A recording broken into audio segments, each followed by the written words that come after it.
Já estamos de volta, recebemos várias dúvidas sobre gastroplastia, essa cirurgia, né? A cirurgia famosa, cirurgia de redução de estômago. Tem muita gente que ainda tem dúvida, apesar dela estar sendo bem difundida. Já faz muitos anos que essa técnica vem sendo aplicada e a gente convidou o Dr. Nelson Santos Neto, cirurgião. Quantos anos já, Dr. Nelson, de cirurgia bariátrica? Não é a idade, tá, gente? É só de cirurgia. No ano passado eu completei 20 anos de formado, vou fazer 21 anos ao final do ano, e são 18 anos já de cirurgia bariátrica. Comecei exatamente em 2000. O impacto é muito grande, né? Na qualidade de vida, na saúde do paciente que se submete a essa cirurgia. O impacto é impressionante, né? Tanto na qualidade de vida, quanto na melhora das outras doenças associadas à obesidade. Isso porque não dá para medir o grau de satisfação de uma pessoa que estava insatisfeita com o fato de estar obesa e que agora não está mais obesa e está muito mais satisfeita. Não tem como medir esse grau de satisfação. Mas se a gente medir somente pela perda de peso, pelas melhoras das comorbidades associadas, o impacto na qualidade de vida é bem importante. Quais são as principais comorbidades quando a gente fala? As comorbidades, assim como você teve essa pequena dúvida, é muito comum que os pacientes perguntam: doutor, comorbidade, o que é isso? Morbidade é doença, e comorbidade é aquela doença que é prima irmã de uma outra, no caso da obesidade. Tipo, são aquelas doenças que pioram com a presença da obesidade, que melhorariam se a obesidade fosse retirada da jogada, e que já existem, mas que pioram quanto mais obeso o doente fica. Então, as principais, sem dúvida, são hipertensão, diabetes, colesterol elevado, triglicerídeo elevado, gordura no fígado, doenças respiratórias, que a gordura restringe ali o pulmão, a própria infertilidade, a dificuldade da mulher de engravidar, o refluxo gastroesofágico. Existem várias comorbidades, assim, se a gente fosse relatar de cabeça, são várias doenças que pioram, as próprias doenças articulares, com excesso de peso, fazem elas piorarem, tá? E é evidente que tem algumas pessoas que chegam no consultório com algumas doenças que absolutamente não tem nada a ver com a obesidade, e que elas às vezes têm a expectativa que vão melhorar de tudo, e a gente tem que ter muito cuidado e explicar que vai melhorar apenas aquelas que têm relação com a obesidade. Por exemplo, eu tenho pacientes que têm obesidade, hipertensão, diabetes e um problema na tireoide. Eu digo, vai resolver a obesidade, tem 80% de chance de curar a sua hipertensão, 95% de chance de curar a sua diabetes, não vai haver nada com a tireoide. Porque elas às vezes acham que vão curar tudo. É importante esse esclarecimento. Eu queria muito uma cirurgia que curasse tudo, mas não existe ainda. Doutor Nelson, e quem são os candidatos de cirurgia, né? Porque logo no início tinha aquela questão do IMC, né? Que tinha que ser acima de tal número, mas hoje não é por aí. Quando nós começamos, ainda era meio dúbio ainda quem podia, quem não podia, se achava que só podia realmente pessoas muito grandes. E realmente quando se ia operar, as pessoas eram muito obesas. Só se aceitava que se operasse pessoas muito obesas e tinha taxa de complicações mais altas. Então, com o passar do tempo, isso padronizou-se e passou-se a aceitar que, na verdade, assim, quando é que um remédio pode ser aplicado a uma determinada população? Quando você tem provas científicas de que aquele tratamento, aquele remédio tem uma taxa de complicações bem menor do que a própria doença. Ou seja, o remédio não pode ser pior do que a doença. Então, ela tem que ser boa, tem que ser eficaz no tratamento e tem que ser infinitamente menor os riscos do tratamento do que na doença. Então, onde é que se aplica?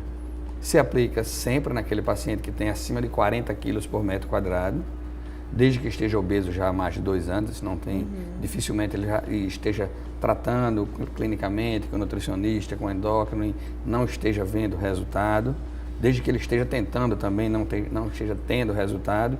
Esse tipo de paciente, normalmente, ele tem indicação cirúrgica, porque ele chegou num nível de obesidade que ele tem uma predisposição a chegar àquele tipo de obesidade que somente em 1% dos casos ele vai conseguir emagrecer e permanecer magro por mais de 5 anos. Então, se você tem um tratamento que vai fazê-lo emagrecer e tem uma taxa de risco menor do que a própria obesidade, não faz sentido deixá-lo obeso. A outra indicação clássica era aquele paciente que não tem 40, tem 35 quilos por metro quadrado, é obesidade grau 2. Mas associado a isso, ele já tem uma outra doença que corrobora, que vai melhorar com a cirurgia. Ele é um gordinho grau 2, mas ele tem diabetes, ele tem hipertensão, ele tem dislipidemia. Muita gente até pergunta, doutor, e quando o diabético pode operar, ele é hipertenso, ele pode operar? Ele tem que operar. Na verdade, se ele tiver vontade, lógico, né? Se ele tiver vontade de operar, e se ele é diabético, se ele é hipertenso, aí sim que ele deve operar, porque ele vai se beneficiar duplamente. Ele vai se livrar da obesidade, da diabetes, da hipertensão e dos vários outros problemas que ele possa ter. E é isso que muitas vezes confunde as pessoas, que a obesidade ela tem várias facetas. É como se fosse uma mesma doença. Eu vou dar um exemplo, por exemplo, você tem aquele paciente que tem gripe, tem aquele mal-estar, outro tem mais tosse, outro tem mais coriza, o hipertenso às vezes tem mais, tem menos sintomas. Exatamente. Você tem um paciente que vai ter mais excesso de peso. Você, incrivelmente, eu pego o paciente às vezes com 140 quilos, você faz o exame dele todos, ele não tem nada. As taxas.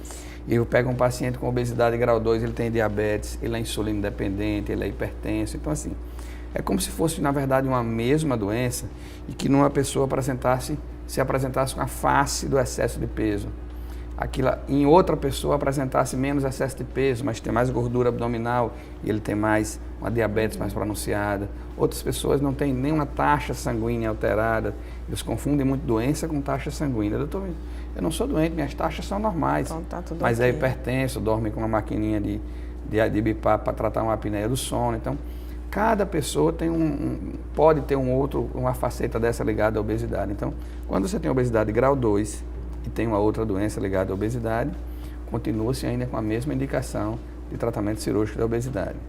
E, mais recentemente, surgiu uma nova indicação, que é uma indicação até mais metabólica, digamos assim, do que bariátrica. Metabólica a gente fala quando está tratando de outro. Eu estou mexendo num órgão para atingir outro, para tratar outra doença. Tipo, eu estou mexendo no estômago, não para atingir a obesidade, mas para tratar diabetes, para tratar a hipertensão. E isso já é indicado? Então, assim, existe agora uma nova indicação. É o paciente obeso grau 1, é aquele que tem entre 30 e 35 quilos por metro quadrado.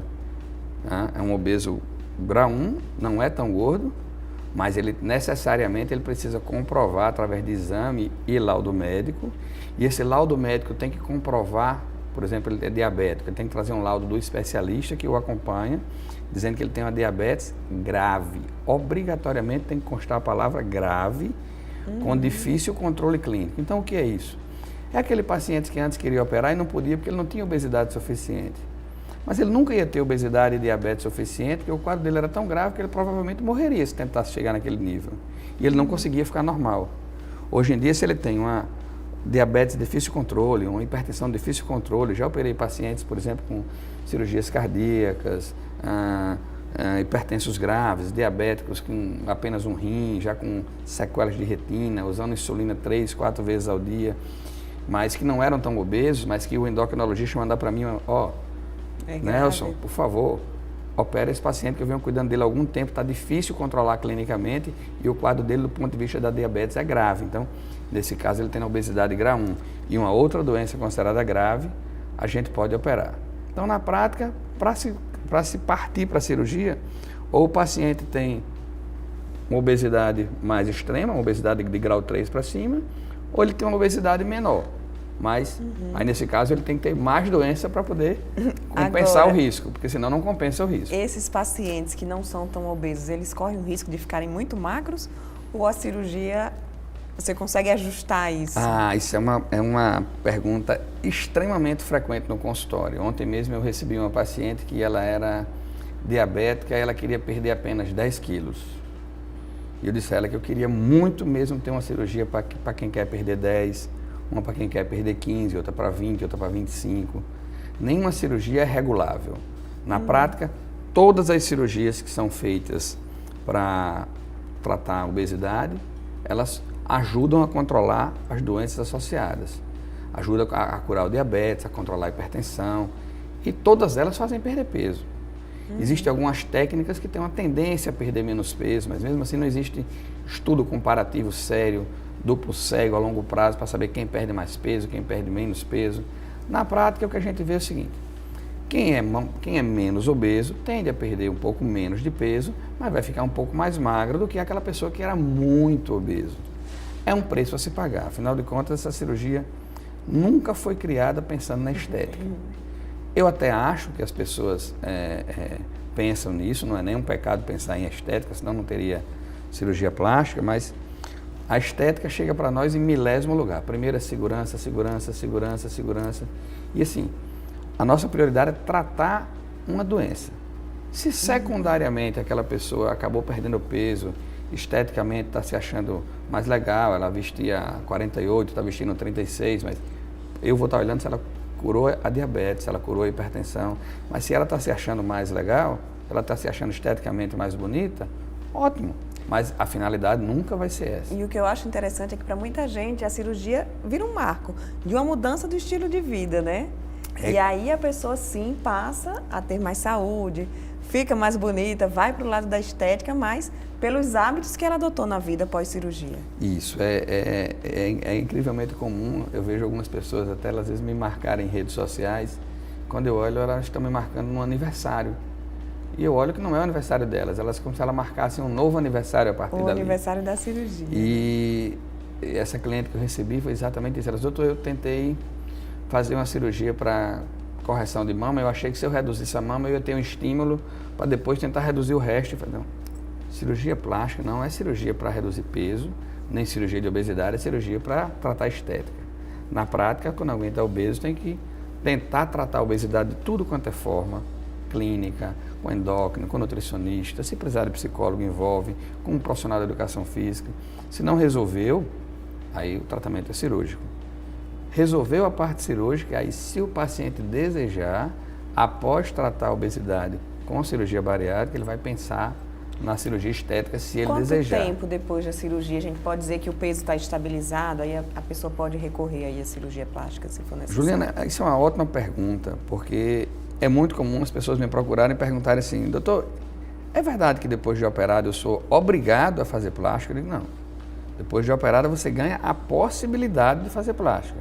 Porque estando gordinho, nem querendo ir pagando, se você encontrar um profissional plástico sério, ele não vai querer te operar, tá? Então, depois de operado, se por acaso você não fizer atividade física, se não fizer musculação para que você perca gordura, mas não perca musculatura, se você não tiver um cuidado nutricional adequado, uma ingesta proteica adequada, ou se você mesmo desejar e quiser, eu quero ter um seio mais definido, mais empinado, eu quero ter uma barriga mais definida, eu quero tirar um excesso de pele aqui e acolá, isso acontece muito mais com as mulheres do que com os homens. E aí, nesse caso, você pode, nessa hora você já pode procurar o cirurgião plástico após 1 ano e meio, 2 anos, quando está com peso estabilizado, vitaminas ok, exames ok. Se a gente vê que o peso estabilizou, nesse caso a gente orienta que já possa procurar uma cirurgia plástica. A partir de que idade pode fazer? De 18 anos a 65 anos não há nenhuma restrição.